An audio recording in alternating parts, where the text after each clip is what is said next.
Ce que l'on conçoit bien s'énonce clairement. C'est une citation de Nicolas Boileau. Et vous écoute-t-on?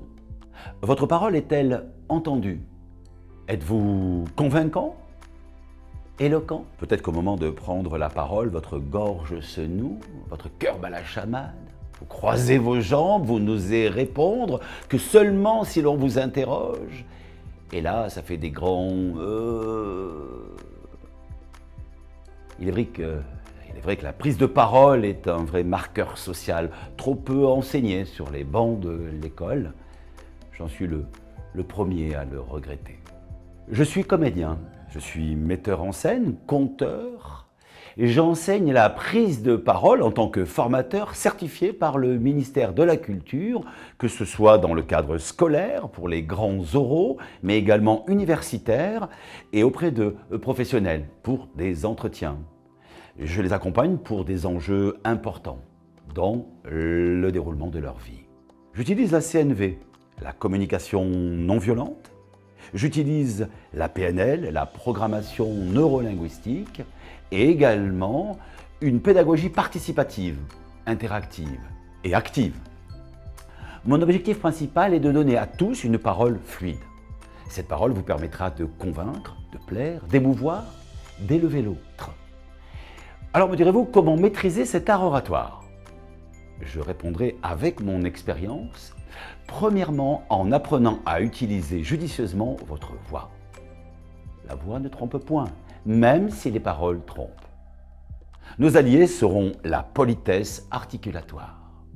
Également, la hauteur de voix. La hauteur de voix et l'intensité. La prosodie ou prononciation correcte ciblera l'attaque. Le soutien des finales, les staccato, les legato, les pauses, les rythmes, différents rythmes. Également, apprenez à nourrir votre expressivité avec des émotions afin de transmettre votre sensibilité. L'art de toucher votre interlocuteur, car l'art de la persuasion réside dans ce que va ressentir l'auditoire. Deuxièmement, en utilisant votre corps, votre posture, en adoptant une gestuelle juste qui démontreront votre crédibilité, votre autorité, votre caractère. N'oubliez pas que c'est ce que vous dégagez, ce que vous renvoyez qui impactera votre auditoire. Nos atouts seront d'identifier notre espace péripersonnel, notre centre de gravité, d'adopter une posture alignée avec une respiration ample, de demeurer ancré, que ce soit en position debout, en position assise, sur une chaise. Maîtrisez vos déplacements, ainsi que soignez votre regard. N'oublions pas que le regard permet de maintenir l'échange. Un regard assuré est un atout non négligeable. À présent, où mettre vos mains? Alternez les gestes qui montrent, les gestes qui représentent, les gestes représentatifs et également les gestes ponctuateurs. Et surtout, ayez confiance en vous. Croyez en vous, c'est possible. Pour finir, les mots. La logique du discours qui est constituée des arguments et des idées du message que vous voulez faire passer.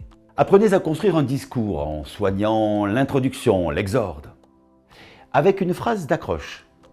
Et employez judicieusement une question rhétorique. Imaginez une courte histoire afin de faire une transition et agencer vos arguments. Arguments de droit, arguments de valeur, d'émotion, arguments de causalité. Rendez également visite aux figures de style, car c'est elles qui éclaireront vos propos. Soyez éloquents, le monde vous attend. Enfin, mettez-vous à la place de vos détracteurs contradicteurs par une réfutation et préparez soigneusement votre conclusion, votre péroraison, car c'est elle que le public retiendra.